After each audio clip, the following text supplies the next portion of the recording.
माझ्याकडे इतका छान मोबाईल आहे, त्यात व्हिडिओ फोटो इतके छान छान निघतात, तरी पण पप्पांना ना म्हणजे आम्ही त्यांच्या घरी गेल्यानंतर एक पहिला सेल्फी पियासोबत काढायचा होता आणि तो त्यांनी त्यांच्याच मोबाईलमध्ये काढत होते. म्हटलं हा जो मोमेंट आहे ना, हा तर व्हिडिओमध्ये कॅप्चर झालाच पाहिजे आणि म्हणून मी हे रेकॉर्डिंग करते. सो हाय एव्हरीवन, मी आलेली आहे माझ्या मम्मी पप्पा त्यांच्या घरी आणि इथून आम्ही पुढे जे आहेत लग्नासाठी जाणार आहोत.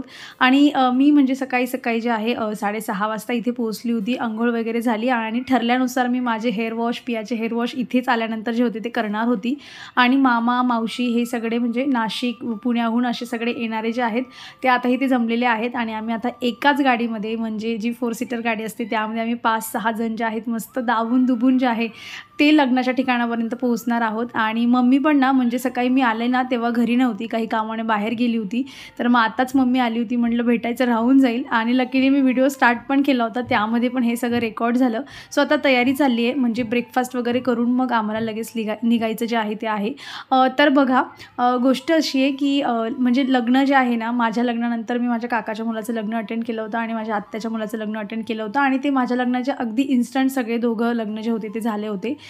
त्यानंतर ना मी एकही लग्न जे आहे ते असं जवळून बघितलं नाही. हळद, साखरपुडा हे सगळ्या गोष्टी, आणि पियाने तर अजून लग्नच बघितलं नाही. म्हणजे सो तिला माहीतच नाही की काय ही प्रोसेस असते. तसं लग्न दूरचं आहे, म्हणजे माझ्या चुलत मामाचं लग्न आहे. नाही आली तरी ऑफकोर्स चाललं असतं, पण मला यासाठी जायचं होतं कारण लग्न जे आहे माझ्या आजीबाबां त्यांच्या गावी आहे. सो मी लग्नानंतर म्हणजे जसं माझं लग्न जस्ट झालं होतं ना तसं मी त्यांच्याकडे गेली होती आणि 9 वर्षापूर्वी मी त्यांच्याकडे गेलेली होती. आणि म्हणून मला त्यांच्याकडे जायची पण हौस होती. आणि पियाला पण म्हटलं लग्न दाखवूया. आणि जे सगळे जुने लोक आहे म्हणजे चुलत मावशी, चुलत मामा, सगळे परिवार वगैरे जसे एकत्र होतात ती सगळी मज्जा मला जी होती ती अनुभवायची होती. आणि याच्यानंतर मग तिकडे कुणाचं लग्न नाही, सो लग्नाच्या हिशोबाने कधी जाणं झालं नसतं. तर म्हणून मी जो आहे हा प्लॅन केला तिथे जायचा. आणि आमचं सकाळी इथे ब्रेकफास्ट चालला आहे. माझ्या ताटातले सगळे शेंगदाणे मी मम्मी आणि पप्पांना वाटून देऊन दिले, एवढे त्यांनी शेंगदाणे टाकले होते पोह्यामध्ये. आणि पप्पांनी त्यांनी लगेच जे आहे ना ते आईस ॲपल असतं ना तर ते कट करून सगळ्यांना सर्व केलं की चला मस्त खाऊन जा. आणि आता एवढ्याच गाडीमध्ये जे आहे आम्ही बसून जाणार आहे. त्यातल्या त्यात सामान पण आहे, कारण पुण्याहून जे लोक आले त्यांचं सामान आहे, मावशी आली तिचं सामान आहे, आता आम्ही चाललो आहे त्यांच्यासोबत त्यांचंही सामान. आणि त्यातल्या त्यात गाडीला डिक्कीसुद्धा नाही आहे. सो एवढं पॅक होऊन आम्ही जातो आहे. आणि रस्त्याने हा जो रस्ता आहे ना, म्हणजे लहानपणी जेव्हा ह्या रस्त्याने जायचो ना, बसने जायचो, तर ते सगळं मला मोमेंट सगळे आठवत होत्या. पियाला मी सांगत होती की असं बाबांचं शेत आहे. म्हणजे मला फार वाटलं होतं की शेतात जाऊन जे आहे तुम्हाला दाखवावं आंब्याचे झाड, आणि माझा भाऊ आणि मी आम्ही आंब्याच्या झाडावर कसे चढायचो वगैरे हे सगळी स्टोरी मला तुम्हाला सांगायची होती. पण शेतात जायला काही जमलंच नाही पूर्ण 2 दिवसामध्ये. पण म्हणजे इकडे जी पिकं घेतली जातात ना त्यामुळे म्हणजे थंड वातावरण पण खूप असतं आणि आंब्याची झाडं पण इकडे खूप आहेत. तसं माझं जे म्हणजे मम्मीचं घर आहे, जे माहेर आहे ना, तर ते पण गावच होतं, पण आता खूप जास्त डेव्हलप झालं आहे. त्यामुळे खूप जुने घरं जे आहेत ते बघायला एवढी मिळत नाही.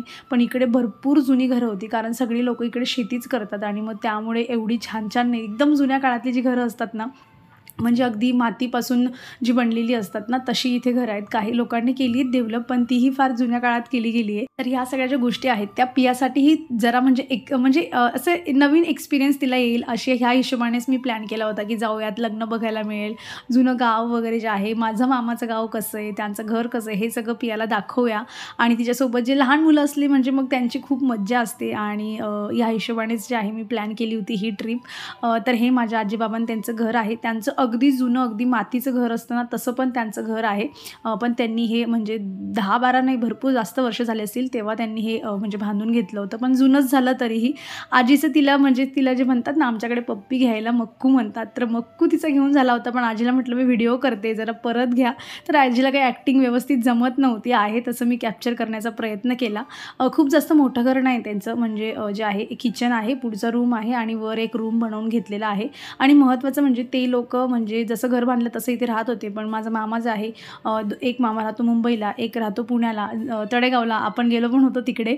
तर तिकडे राहतात ते. मग आजी-बाबा त्यांच्या दोघांकडे राहतात. सो इथे त्यांची शेती आहे. शेती दिली त्यांनी करायला. पण थोडंफार बघण्यासाठी वगैरे जे आहे ते त्यांना फक्त इथे यावं लागतं. म्हणजे असं समजा की वर्षामधून 2-3 फेऱ्या होतात फक्त आणि तेवढ्या 8 एक दिवसाचा इथे स्टे असतो. त्यामुळे एवढं मेंटेन नाही घर आणि पडून राहिलं घर की मग काही एवढं हे नसतं आणि जुनं घर आहे त्यामुळे सगळं आजीचं आहे. सगळ्या जुन्या गोष्टी सगळे म्हणजे भांडी, कुंडी सगळी जुनी तिथे सगळे आहेत. हे चुला तुम्ही बघू शकतात. चुल्यावर इथली बनवलेली खिचडी पण आठवते आम्हाला की मावशी वगैरे आम्ही सगळे जमल्यावर सुट्ट्यांमध्ये इथेच म्हणजे खिचडी वगैरे बनवायचो. माझं मामाचं लग्न झालं होतं तेव्हा इथे सगळे कसे जेवायला बसले हे सगळं जे आहे ते सगळं आठवत होतं आणि सगळ्यांसोबत असं होत असतं. ज्या जुन्या गोष्टी असतात आपण तिकडे गेल्यानंतर भरपूर रिमाइंड होतात. त्यावर मग आपली जे आहेत सगळ्यांसोबत चर्चा पण होत असते.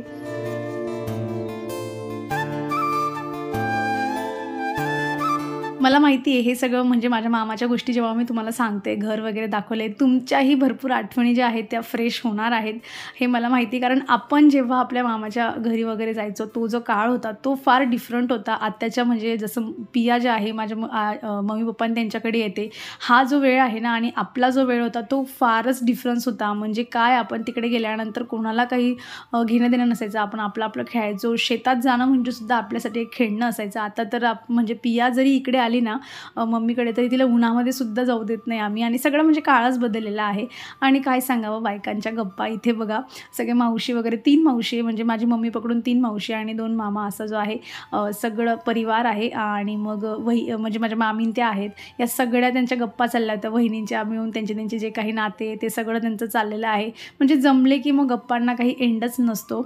आणि हे छोटंसं इथे किचन आहे आणि जसं मी तुम्हाला सांगितलं की इथे जास्त कोणी राहत नाही म्हणून क्लिनिंग वगैरे एवढी जास्त प्रॉपर नाही आणि आली तरी मग आजीच येते. दिवाळी वगैरे सेलिब्रेट करायची असली तर मग मामी वगैरे इथे आवर्जून येऊन तेव्हा त्यांची होत असते क्लिनिंग. आणि हे जे आहे ना हे याला बोघणं म्हणलं जातं आमच्याकडे म्हणजे मोठी पातेली. सो असं त्याला जे आहे मातीचा लेप लावून मग त्याच्यावर खिचडी किंवा पाणी वगैरे गरम करायचं असेल ते चुल्यावर केलं जातं. आणि हे माझे बाबा आहेत जे आता माझ्या मामाच्या मुलीला घेऊन जात आहे बाहेर. म्हणजे एक वेगळं रिलेशन असतं ना की नातवंड आलेत म्हणजे सगळ्यांना लगेच तयार करा आणि त्यांना चॉकलेट्स घेऊन द्या, कुरकुरे घेऊन द्या. म्हणजे त्यांना त्यातच आनंद असतो की मग त्यांना तीच एक्साइटमेंट असते की ओके म्हणून त्यांना आजीबाबा खूप जास्त आवडत असतात. मग आम्ही आलो होतो त्याच्यानंतर लग्नाच्या घरी आणि इथे चाललेल्या होत्या पुरणाच्या पोळ्या आणि आज थाट भरण्याचा कार्यक्रम होता. आणि ह्या पुरणाच्या पोळ्या सायंकाळच्या जेवणासाठी बनवल्या जात आहे. कारण म्हणजे आता दुपारपासूनच त्यांनी सुरुवात केली होती जेणेकरून ह्या पुऱ्या बनवून ठेवल्या तर मग ते रात्री जे आहे पूजेसाठी यूज होतील आणि सगळ्यांना खाता पण येईल. जेव्हा मी लास्ट टाईम मम्मीकडे आली होती तेव्हा तुम्हाला मम्मी म्हणजे पुरणाची पोळी बनवत होती तेव्हा मी तुम्हाला दाखवलं होतं. आता हे जे आहेत ना हे माझ्या मम्मीच्या मामी आहेत आणि खूप म्हाताऱ्या झाल्या तरी ते फर्स्टपासून तर एंडिंगपर्यंत ज्या काही पुरणाच्या पोळ्या होत्या त्या बनवायला तिथे बसलेले होते. खापरावरच्या पुरणाच्या पोळ्या ज्या असतात त्या इथे बनवल्या जातात आणि 2 खापर ठेवलेले होते. आणि त्यानंतर मग आज मेहंदीचं फंक्शन होतं आणि म्हणून इथे सगळ्यांनी मेहंदीचं जे आहे ते काढण्याचा कार्यक्रम जो आहे तो चालू आहे.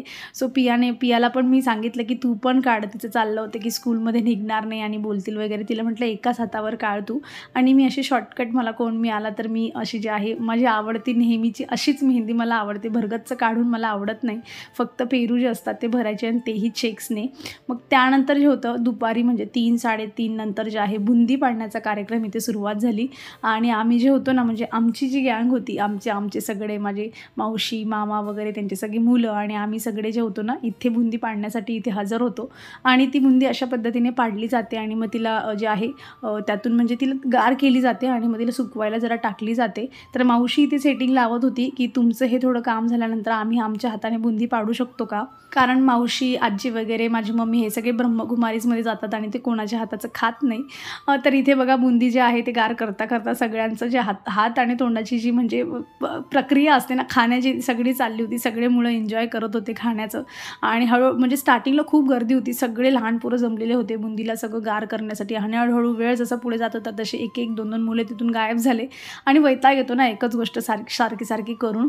शेवटी मावशीने जे आहे हँडओव्हर घेतलं इथे आणि बुंदी पाडायला सुरुवात केली. पहिला जो झारा म्हणजे ज्याच्याने बुंदी पाडली जाते ना, पहिला जरा म्हणजे मावशीला एक्सपिरियन्स नव्हता, कारण मोठा हेवी असतो ना. तशी मावशी घरी बुंदी, गोडशे वगैरे सगळं घरीच बनवते, कारण ते बाहेरचं खात नाही आणि त्यांनी बनवून पण आणली होती. पण तरी त्यांना आता इथे बनवायची होती की सगळ्यांनी जे आहे माझी मावशी त्यांनी वगैरे मस्त भरगतचं जे आहे मन भरून खाता यायला पाहिजे. आणि जास्त मोठं पातेलं वगैरे असलं की आपण क्वांटिटीमध्ये बनवून घेऊ शकतो, म्हणून मावशी तिथे बसली होती. मम्मी पण होती हेल्प करायला त्यांची. आणि अशा पद्धतीने जे आहे तेलात तळल्यानंतर तिला साखरेच्या पाकात टाकली जाते आणि मग थोडं अगदी एखाद मिनिट त्यामध्ये पडू दिलं की लगेच तिला बाहेर काढली जाते आणि त्यातून सगळा पाक जो असतो तो खाली ड्रॉप होऊन जातो. व्हिडिओमध्ये मीही दिसावी म्हणून मी ट्राय केलं जरा बुंदी नुसतं मिक्स करण्यासाठी, पण तो एवढा हेवी झारा होता ना की ॲक्च्युली माझ्याने धरलाच जात नव्हता. आणि व्हिडिओ करणारा होता माझा मामा, ज्याने अजिबात व्यवस्थित व्हिडिओ केला नाही. चला असो, मेहंदीचं थोडं जो प्रोग्राम होता ना आधी नवरदेव नवरीचं जे काही असतं ते सगळं त्यांचं झालं, फोटो सेशन वगैरे झालं. मग आम्ही लागलो आमच्या कामाला, ते म्हणजे महत्त्वाचं जे काम असतं ते म्हणजे डान्स.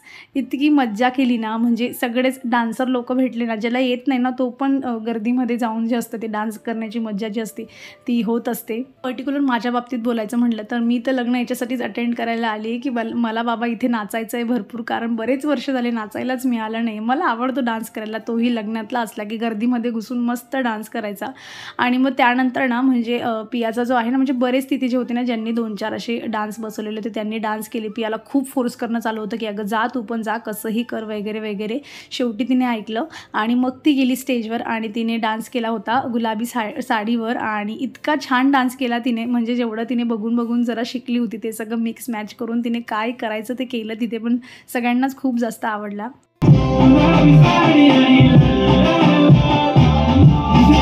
आणि मग अगेन सगळ्यांचा प्रोग्राम झाल्यानंतर आम्ही पुन्हा डान्स करायला लागलो. अगदी 11:30 वाजेपर्यंत बिनधास्त डान्स केला.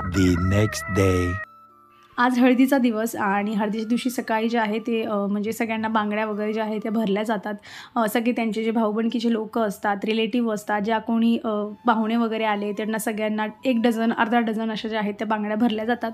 सो मी पण थोड्या घेतल्या होत्या बांगड्या आणि अशा पद्धतीने तुम्हाला मी दाखवल्या. ग्रीन कलरच्या घेतल्या, म्हटलं कधीही मिसमॅच मस्त जे आहे ते मला करून घालता येईल. आणि आता हळदीचा प्रोग्राम सुरू झालेला आहे आणि त्यासाठी म्हणजे सगळ्यांची थीम होती अशी की हळदीच्या दिवशी सगळ्यांनी येलो घालायचं, मेहंदीच्या दिवशी सगळ्यांनी ग्रीन असं घालायचं. त्या मेहंदीच्या दिवशी काही माझ्याकडे ग्रीन नव्हतं, पण हळदीच्या दिवशी माझ्याकडे साडी होती सो मी तीच घातली. आणि आमच्याकडे हळदीकडे म्हणजे हळदी होते ना तेव्हा त्याच्या आधी हळद लावण्याआधी ही असं माठाची पूजा केली जाते. आणि हे जे म्हणजे टोकरसारखं काहीतरी असतं तिथे म्हणजे याला काहीतरी म्हणतात पण एक्झॅक्टली मला आता आठवत नाही. सो ही आधी प्रोसेस होते आणि हळद जी होती ना ती माझ्या मामा आणि मामीच्या हातून जी होती ती लागणार होती नवरदेवला. सो त्यांचा आता जे आहे हे कार्यक्रम पुढे चाललेला आहे.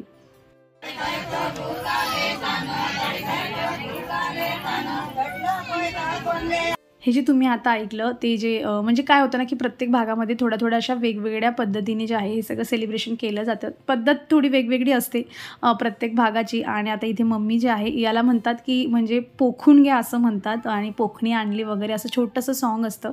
आणि मग म्हणजे आपल्या हजबंडचं नाव घ्यायचं आणि मग तो धागा जो आहे तो दुसऱ्याच्या हातात द्यायचा आणि मग ती बाई टेक ओव्हर करते, मग ती ते सेम सॉन्ग म्हणणार आणि मग आपल्या हजबंडचं नाव घेणार आणि मग अशा पद्धतीने हे सगळं चाललेलं असतं. आणि ज्या घरी म्हणजे नवरदेवची जी काही भाऊबंदकी असते त्यांचे काकाची मुलं ते सगळ्यांनी मिळून जे आहे देवघरातले जे देव असतात ते तिथे ठेवले जातात, त्यांच्यावर अक्षता वगैरे टाकली जाते, गाणे म्हणले जातात.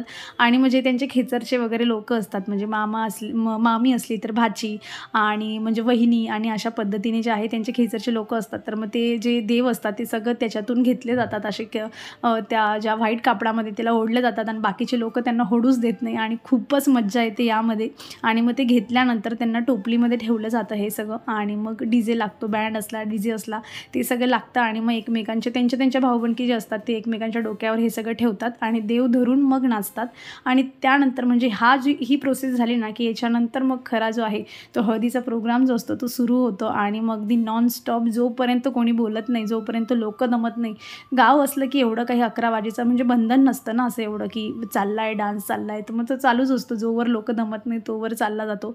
आणि मग भरपूर त्यानंतर डान्स झाला, अगदी पाय दुखेपर्यंत आम्ही इतके नाचलो.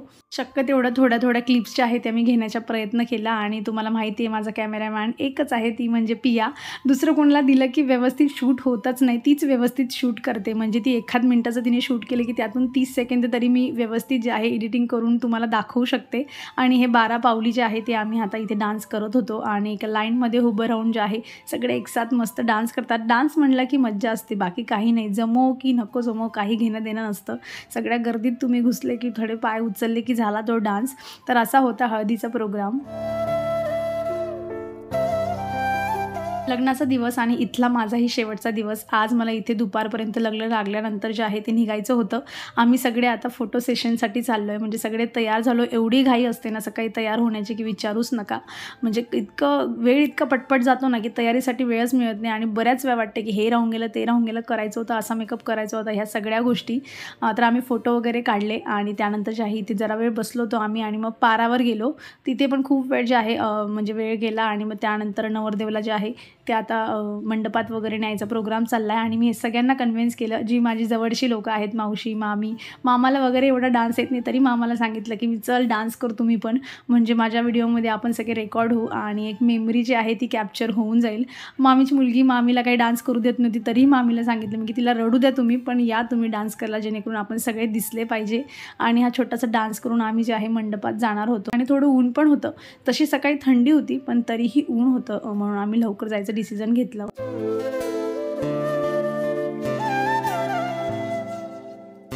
जे मी विचार करून म्हणजे येण्याचं डिसिजन घेतलं होतं ना, एवढं थोडं लांबच्या लग्नाला, आय थिंक ते मी बरोबर घेतलं होतं.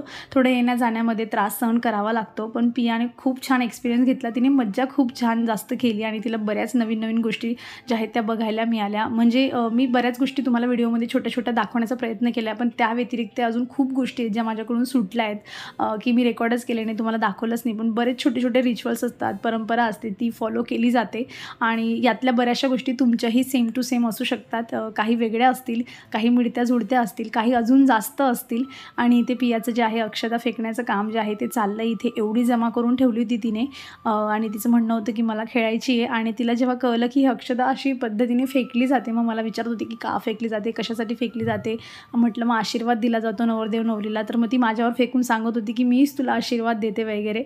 म्हटलं मग मी पण देते तुला. आणि अशा पद्धतीने जे आहे बोलता कधी लग्न लागलं ते समजलंच नाही. आणि मग तासभरात आम्हालाही निघायचं होतं. सो पियाला म्हटलं तुझ्याकडे आहे जरा तासभर, सो तू खेळून घे. तर मामाच्या मुलांसोबत तिचं खेळणं चालू होतं. आणि चला मग आता मी व्हिडिओ संपवणार आहे. तुम्हाला व्हिडिओ कसा वाटला मला कमेंटमधून नक्की सांगा. आवडला असेल तर लाईक करा, चॅनलवर नवीन असेल तर चॅनलला सबस्क्राईब करा. आपण भेटूयात पुढच्या व्हिडिओमध्ये. माझा आवाज जरा बसला होता, स्टार्टिंगपासून सांगायचंच राहिलं. चला मग स्वतःची काळजी घ्या. So take care friends and bye.